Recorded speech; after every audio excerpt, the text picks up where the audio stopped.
అర్థమైందమ్మా. ఇంత ఘోరమైన నిజాన్ని మనస్సులో పెట్టుకుని నువ్వెంత నరకం అనుభవించావో ఇప్పుడు అర్థమైంది. నువ్వు నిశ్చింతగా ఉండమ్మా. ఏం చెయ్యాలో ఎలా చెయ్యాలో నేను నిర్ణయిస్తాను. గిరి, డబ్బెక్కడ? డబ్బు రాదు అంటే కథ అడ్డం తిరిగింది. విజయ్ మన విషయంతో చెప్పింది. మా మామయ్య మనల్ని పట్టుకోవడానికి ప్రయత్నిస్తాడు. ఏం చేద్దాం? అలా వచ్చిందా కేసు? కూతుర్ని ఇంటికి పంపిస్తే 10 లక్షలు ఇస్తానందా ముసల్ది. తీరా వచ్చిన తర్వాత మనకే నామాలు పెట్టాలని చూస్తోందా? ఎందుకనే మంచిది, మన మకాం ఎత్తేద్దాం. లేకపోతే మన ప్రాణాలకే ప్రమాదం. పిరికి వాడ, 10 లక్షలు తీసుకోకుండా మనం మకాం ఎత్తేస్తే మన వృత్తికే అవమానం. అందుకే వాళ్ళ ప్రాణానికి ప్రాణమైన విజయ్ని కిడ్నాప్ చేద్దాం. అప్పుడు మనకు రావాల్సిన 10 లక్షలు మన కాళ్ళ దగ్గరికి నడుచుకుంటూ వస్తాయి. కిడ్నాప్ చేసి దాచిపెట్టాన చోట ఎక్కడ ఉంది? అసలే ఒక పక్క పోలీసులు మన కోసం గాలిస్తున్నారు. ఈ ప్రపంచం అంతా వెతకచ్చు, బట్ మన స్థావరం మాత్రం కనిపెట్టలేరు. అదే మన గ్రేట్నెస్. మంగా, అమ్మాయి కనిపిస్తుంది కదా? ఏమండి, అమ్మాయిని ఎవరో ఎత్తుకుపోయారటండి. సీతాలు చెప్పింది. ఫోన్ చూడండి. హలో, ఎవరు? 10 లక్షలు తీసుకుని అర్జెంటుగా మీ రేసు మీదకి వచ్చాయి. ఏమిటి నువ్వు అనేది? ఎవరు నువ్వు? నేను మీ గిరీశాన్ని. గుర్తుపట్టలేదా? విజయ్ ఇంటి రప్పించి అప్పని నా చేతుల్లో పెట్టుకుని ఆస్తి కాజేస్తాననుకున్నాను. ఈ విధంగా విజయ్ మా రహస్యం బయలుపెట్టింది. అందుకని విజయ్ గోండాల ప్రయాణంతో కిడ్నాప్ చేసి మీ రైస్ మిల్లులో పెట్టారు. 3 గంటల్లోగా నాకు 10 లక్షలు తెచ్చింది. ఈ విషయం పోలీసులు చెప్తే మీ కూతురు చావుని హలో హలో, ఏమిటండి? ఏమైందండి? ఏమిటి? అమ్మాయి ఎక్కడుందో చెప్పండి. అమ్మాయి గూండాల చేతుల్లో ఇరుక్కుంది. గుండాలా? నాకు తెలుసండి. నా బిడ్డ నా దగ్గరకు వచ్చిందని భరించలేక కన్నుకుట్టి ఆ గోపన్నగాడే గూండాలను ఏర్పాటు చేసుంటాడండి. ఇప్పటికీ నీ బుద్ధి పోనించుకున్నావు కదా. ఈ వెధవ పనులు చేసింది నా మేనలుడు కాదే. అయిన వాడు నెత్తికెక్కించుకున్నావు చూడు, ఆ టింబక్టుగాడు. వాడే గుండాలను పెట్టాడు, మనకు అన్యాయం తలపెట్టాడు. అమ్మో, ఆ దౌర్భాగ్యుడు ఎంత పని చేశాడండి, ఎంత పని చేశాడు. కోరి కొడుకుతో తలకొక్కని ఇప్పుడు ఏడుస్తే లాభమే. సచ్చిన పామును చంపకండి. అమ్మాయికి ఏ కష్టం రాకుండా చూడండి. ఏదైనా మార్గం ఆలోచించండి. మీ కాళ్ళు పట్టుకుంటారు. నా కాళ్ళు పట్టుకుని ఏం ప్రయోజనమే? పశువు కుంకని చేత పట్టుకుని 2 కుటుంబాలు కలవాళ్ళని కొండంత ఆశతో వచ్చిన ఆడపడుచుని ఆ రోజు అవమానించి పంపేవే. చేతనైతే వెళ్ళి ఆవిడ కాళ్ళు పట్టుకో. నీ కూతురికి తాళి కట్టిన పుణ్యానికి పురుగు కంటే హీనంగా చూసేవే నీ అల్లుణ్ణి వెళ్ళి వాడి కాళ్ళు పట్టుకో. అహంకారం అభిజాత్యం నీకున్నాయేమో కానీ అనురాగ అభిమానం వాళ్లకున్నాయే. నీ కూతుర్ని పెళ్లి చేసుకున్న పాపానికి వచ్చి తన భార్యను రక్షించుకుంటాడు. ఆ సమర్థత వాడికి ఒక్కడికే ఉంది. కనీసం మన ఇద్దరికి గర్భశోకమైనా తప్పుతుంది. లేకపోతే నీ కర్మ అనుభవించు. అవునండి, కళ్ళలో పెట్టుకు పెంచిన అమ్మాయి పోయాక ఇంకా ఆస్తులేమిటి, అంతస్తులేమిటి? పదండి, మీరు ఎక్కడ రమ్మన్నా వస్తారు. నాయనా గోపన్న, అహంకారంతో మానవత్వం లేకుండా ప్రవర్తించాను. తల్లిగా బిడ్డ సుఖం కోసం, అత్తగా అల్లుడి అభివృద్ధి కోసం పాటుపడవలసిన నేను రాక్షసులాగా నిన్ను నానా మాట్లాడినాను. నువ్వు పెద్ద మనసు చేసుకుని అవన్నీ మర్చిపోయి నన్ను క్షమించు నాయన. వదినా, అన్నపూర్ణ, నాకు ఈ శాస్తి కావాల్సింది. నా బిడ్డకు పసుపు కుంకుమలు తెచ్చిన నిన్ను మెడపట్టి బయట గెంటాను. మంచేదో చెడోదో తెలుసుకోలేకపోయాను. నా ఉప్పు తిన్నవాడే నన్ను నట్టేట ముంచాడు.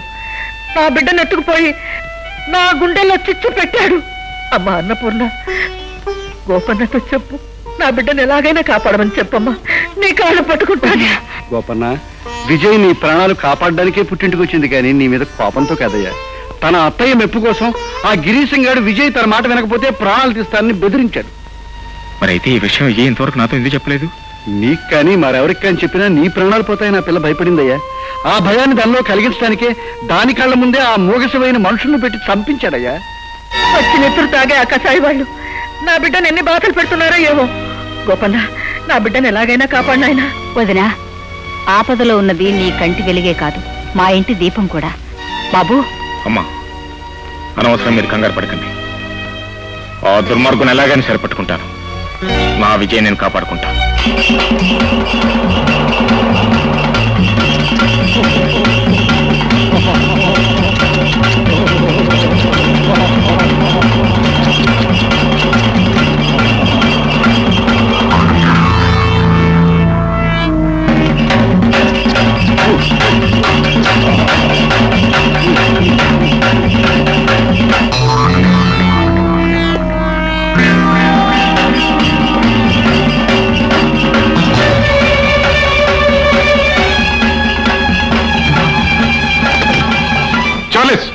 ముసలు రాలేదు, గోపన్న వస్తున్నాడు. గోపన్న వాడేవాడు, వాడా దాని ముగుడు.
మిమ్మల్ని అభినందిస్తున్నాను.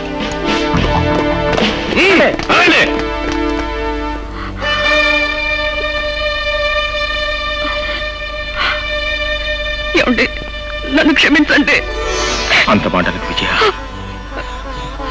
ఆనాడు నా కోసం నీ ఆస్తిని, అంతస్తుని, ఐశ్వర్యాన్ని, నీ సర్వస్వాన్ని వదులుకుని నాతో వచ్చేసావు. ఈనాడు నన్ను రక్షించడం కోసం నువ్వెంత క్షోభ అనిపించావో అర్థం చేసుకోగలను. నీ ఆత్మస్థైర్యాన్ని హృదయపూర్వకంగా అభినందిస్తున్నా.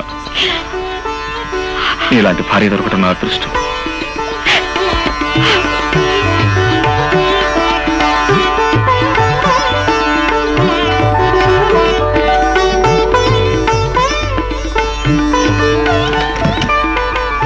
దిగమ్మా, దిగలడు.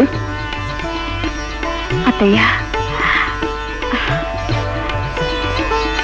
అమ్మా విజయ, ఇన్నాళ్ళు డబ్బే ప్రపంచమన్న అహంకారంతో పెళ్ళైనా నా కూతురు నా ఇంట్లో ఉండాలనే ఆడంబరాలకు పోయి నీ మంచి మనసు నొప్పించాను. ఈనాడు గోపన్న నాకు కనువిప్పు కలిగించాడు. మన ఇంటికి వెళదాం. వద్దమ్మా, అనురాగాల్ని, ఆప్యాయతల్ని విడదీసి ఈ ఆస్తి ఐశ్వర్యాలు మాకొద్దు. మేము మా ఇంటికే వెళ్తాం. పదండి. సహబాష్, మాణిక్యం లాంటి మాట అన్నావమ్మా. మీరిద్దరూ మీ ఇంటికి వెళ్ళడమే ధర్మము, న్యాయమును. ఏవండి, వాళ్ళు లేని ఆస్తి డబ్బు మనకెందుకండి? వాళ్ళు ఎక్కడుంటే మనం అక్కడే ఉందాం. పదండి. ఆహా, ఇన్నాళ్ళకి నువ్వు చల్లటి మాట అన్నావే, నా మనసు చాలా ఆనందంగా ఉంది. అల్లుడు తప్పులు అందరూ చేస్తారు, కానీ చేసిన తప్పులు ఒప్పుకోవడంలో కూడా మళ్ళీ మా ఆవిడ మార్కులు కొట్టేసిందయ్యా. కాకపోతే అత్తారింటికి అల్లుడు రావడం ఇల్లరికం, మరి అత్తే అల్లుడింటికి రావడం అత్తరికం.